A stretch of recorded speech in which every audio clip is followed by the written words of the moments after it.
Hello, I'm Dr. John Kruse, and today I'm going to be talking about whether ADHD is a serious mental illness or not. So I'll be talking for about 20 minutes. If you have questions while I'm talking, you can type them in. This will be posted on YouTube and Facebook afterwards, so you can ask questions then again. So I always start with the takeaway because lots of people with ADHD don't want to sit around for 20 minutes of talking. So given that we do have this current category or title of serious mental illness, I'd say by any objective measures, ADHD should certainly be included in it, and very consistently it is not or has not been. And my own opinion is that we should not be using the term at all. So, starting with what is a serious mental illness? So, it's an informal term, but it's been an official term since at least 1992 when the Department of Health and Human Services was reorganizing its mental health and other divisions and created an official capitalized category of serious mental illness to designate the fact that there are some individuals who have persistent and severe mental health conditions that lead to long-term suffering, disability, need for care and treatment, and distress. And it's a term that has legal significance, clinical significance, epidemiological significance, and they all are sort of blurred and overlapping. I'm talking about the topic now because even though it's been around for pretty much my entire career as a psychiatrist, I've seen much greater use of the term in the titles of journal articles or informal psychiatric newsletter articles. And part of the reason for this is an increasing pitch, and I support part of that mental illnesses in general compared to medical, somatic, bodily health issues receive less funding, receive less recognition, and are still more stigmatized than these other conditions. So this is an attempt to get more money, get more funding, both at the national research level, but also in the clinical level to increase pay for people working with patients who have these conditions, and to create greater awareness among medical professionals who aren't mental health workers that they should be looking at and considering these conditions, because absolutely consistently all of them have major impact on somatic or bodily health. And so, tied in with this is just this week, and I have it jotted down, but the Lorna Breen Healthcare Provider Act has been passed and is expected to be signed by Joe Biden and passed unanimously in the U.S. Senate.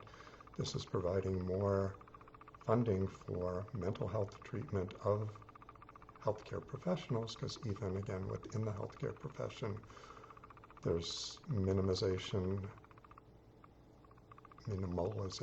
of the significance, the severity, the impact of mental health disorders, and reluctance to be seen being treated for one. The legislation is actually named after, and this got a fair amount of publicity, Dr. Lorna Breen, who was an emergency room physician who was working valiantly on the front lines treating COVID patients, and after months of doing so, took a break to recover and recuperate, and during that break, most of her work was clinical work. She was employed or working in New York City, and then went home to the Carolinas and actually killed herself. This suicide was how she unfortunately dealt with her trauma and distress.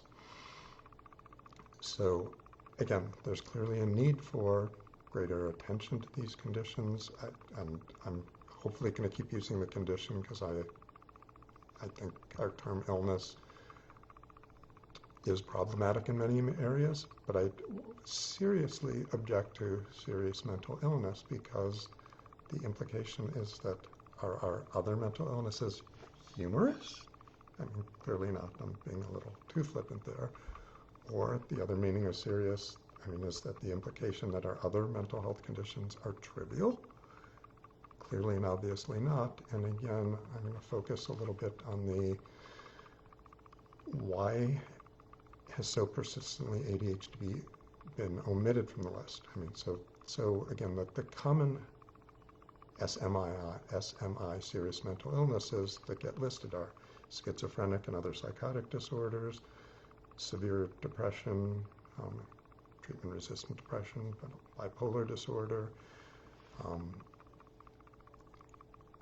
and again, those conditions afflict millions, do destroy and mess with lives, but sort of starting with and they're all not vanishingly rare anyway. So looking at the data, most of the surveys, and yes, there are problems with how you define the cutoff with many of these conditions, particularly depression and ADHD occur on a spectrum, so as does severity of bipolarity. But both there's fairly good consensus that in the range of 1% to 2% of the population has bipolar 1 disorder, schizophrenia, in the US population about 1%, depression, the year prevalence record, so the latest year we have full records for 2020, so that was during the first year of the COVID epidemic, 8.5% of adult Americans had depression, clinical depression during that year. The numbers considerably higher for women, somewhat lower for men, but the prevalence of ADHD in is about 4%. And when we're comparing prevalences, one of the things, I mean, we should be careful about is schizophrenia is considered a neurodevelopmental, fairly permanent condition, not that it can't have exacerbations, but so is ADHD. So of that 4% of the US population dealing with ADHD, most of them are dealing with ADHD every day of their lives. Of that 8.5% that were depressed, depression is an episodic illness. Most of those people were not depressed every day of the year.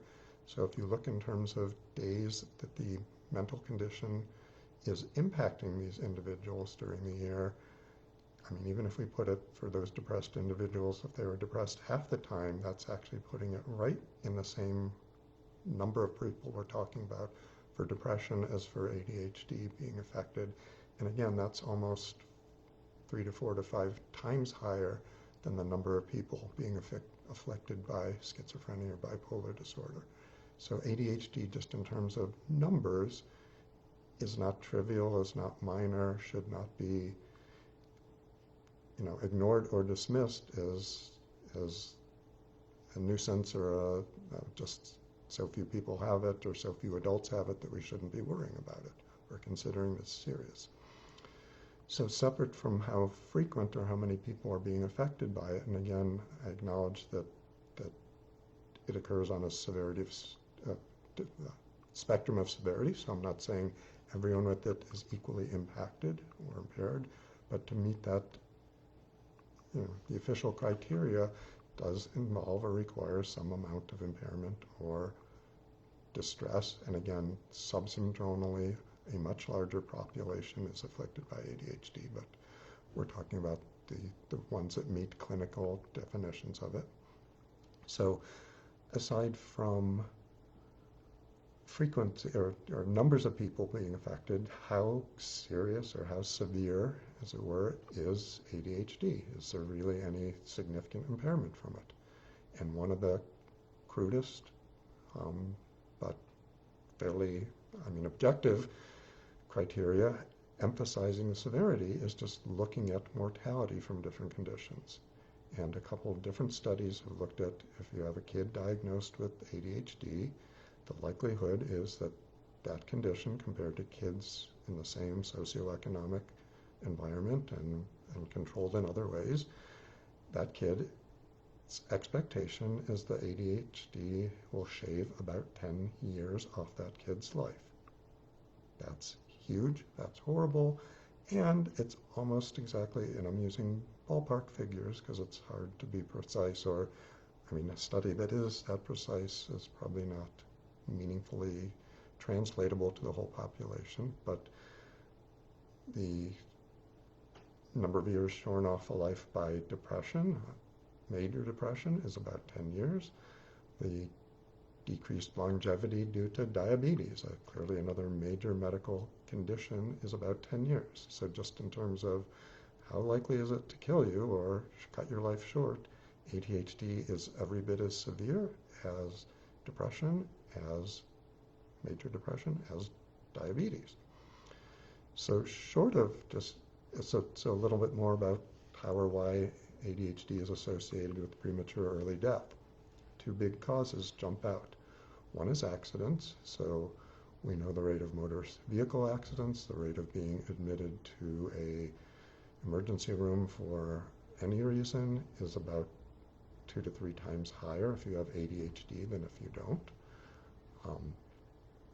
So car accidents, ER admissions, a whole slew of lethal or potentially serious trauma from presumably either impulsive or inattentive action, either jumping into situations that were intrinsically risky or dangerous to begin with, but the person didn't think through them, or impulsively, again, made a decision to do something risky, or inattentively were crossing the street without looking, or doing something else where distraction, inattention, failure to perceive dangerous situations caused their death. The other chunk, and it's almost 50-50 in terms of excess mortality for people with ADHD, is suicide. And that highlights one of the emerging, but I would say still neglected aspects of suicide research is, for years we focused on people with depression, that despair, depression clearly is a major risk factor for suicide. So is schizophrenia and many of our other major serious mental illnesses. Despair is certainly one element of that, or hopelessness. But impulsivity is emerging as an equally large one. And my conclusion, one of the big concerns during the COVID epidemic was, this is a horrible negative situation. People are dying. People are deprived of their incomes. People had all sorts of impositions imposed both by the conditions of the epidemic itself and partly by our response and economic fallout from it. Although most of the research suggests it was the epidemic and the fear of it that was more destructive or worrisome than any government restrictions, and that's done by comparing different states and countries with different levels of restrictions. That's a politically charged argument. I won't go into there. Anyway, suicide, at least in the US, did not increase at all during that year. Clearly, many more people were despairing, and my argument is that part of why it didn't is because people were largely confined to homes, so kids, particularly younger people, adolescents, were not free and had less opportunity to be impulsive and do something that was irrevocable in killing themselves. So it's interesting looking at suicide research, and very often when they're trying to track risk factors or conditions that predispose people, they look at a litany of different mental health conditions. And I've just looked at a couple different surveys, and one was the protocol used by the VA, which, because soldiers have people in the military have had substantially higher rates of suicide than their peers outside the military. This is one area that's received lots of concern. And the mental health conditions that get looked at or are officially surveyed for are major depression, PTSD, substance abuse, panic attacks, bipolar disorder. In one of the studies, they enumerated 10 different conditions, none of which were ADHD, and yet ADHD on objective measures is something that, again, more than doubles your risk of dying from suicide. This is a major risk factor, and yet it is still systematically not included, not looked at in suicidality research. So even it's not just the mental or medical community, it's not just the general public that minimizes or trivializes or stigmatizes mental illness. It's not just or ADHD, it's not just the health community that, does all those things to mental health, including ADHD. It's even within the mental health field, ADHD is still under-recognized or treated as less seriously. I'm going to jump to my speculation as a few reasons why, but also I'm going to keep going in terms of why ADHD should be considered serious. So we've talked about sort of death and physical destruction, but ADHD clearly leads to other forms of destruction in terms of lives or income. So one is your likelihood of finishing high school or finishing college is substantially less with ADHD than without it in the picture. Your likelihood of being incarcerated, thrown in jail, which has a whole host of impact on future earnings and whether you become essentially dependent on the state for the rest of your life or for earning a living, or you're a contributing member of society, which I again agree is a loaded term. So incarceration rates are substantially higher, at least 2 to 3 times higher if you have ADHD. Divorce, ending of relationships, and actually starting relationships, getting to the point of marriage or commitment to having a established partnership is lower, 2 to 3-fold lower if you have ADHD, and divorce is one where the impact extends clearly not just to the person involved, but any children that they may have spawned as a result of their marriage or union with someone.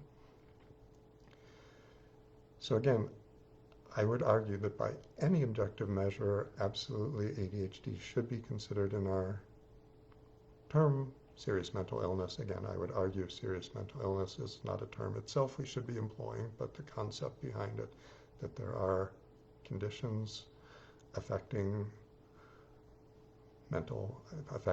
behavior, feelings, actions that are potentially treatable. We should be treating this as a major health concern in this country. So why is it still so neglected? I mean, a big part, I think, is bound in history. And I'm going to focus again on the mental health community. One is, on average, the psychiatric population is one of the oldest populations among the medical field. So that means, I think, still at age 60 now, I'm below the average age of the typical psychiatrist. That means, like me, more than half the people in their training had absolutely no exposure to the concept that ADHD could exist in adults. It's only in younger generations where that's become more recognized and institutionalized. And not that people can't keep learning through the rest of their lives. We hope all of us do. But clearly, if you had no even exposure to it as a possibility, you start not seeing it, or you formulate other explanations for some parts of those details. So if you're not looking for it, you're likely to miss it, is one piece of it. Two is, again, this is a condition that starts in childhood for virtually all people who have it, and the compartmentalization for years. If this is a condition that's treated by child psychiatrists or pediatricians, then other doctors, again, are even less likely to think about it as something that could be existing in their adult population.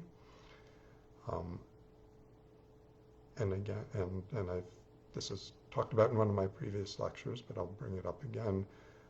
Part of why I wrote my book, Recognizing Adult ADHD, what Donald Trump can teach us about attention deficit hyperactivity disorder, is that not only does he highlight and epitomize an extreme degree of more than a dozen of and only 5, 6 are needed, of the symptoms, either hyperactive, impulsive, or inattentive symptoms you need to diagnose ADHD, but he had full-fledged ADHD on display in front of the U.S. population for the last 5 years now. He's somewhat lower profile now that he's out of office, but he's certainly not gone.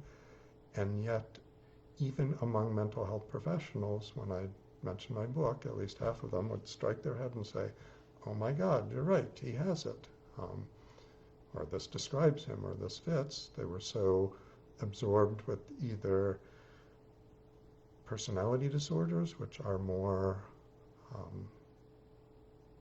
dramatic often, or intriguing, or bizarrely sensationalistic. I don't know what the terms are. They command more attention and interest, so they can overshadow. Certainly depression, anxiety, other conditions that are more widely seen and recognized overlap with ADHD.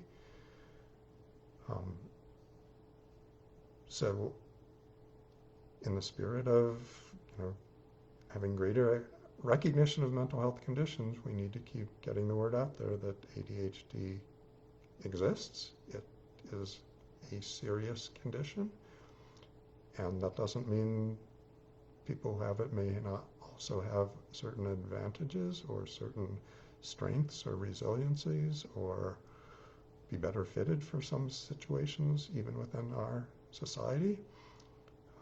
But we need to keep giving it recognition to help those who are suffering from it and help those around them that are suffering from it. That's all for today. Next week's topic is going to be Vyvanse. Why is it so popular? Have a good, healthy, happy week, and I'll be back next week.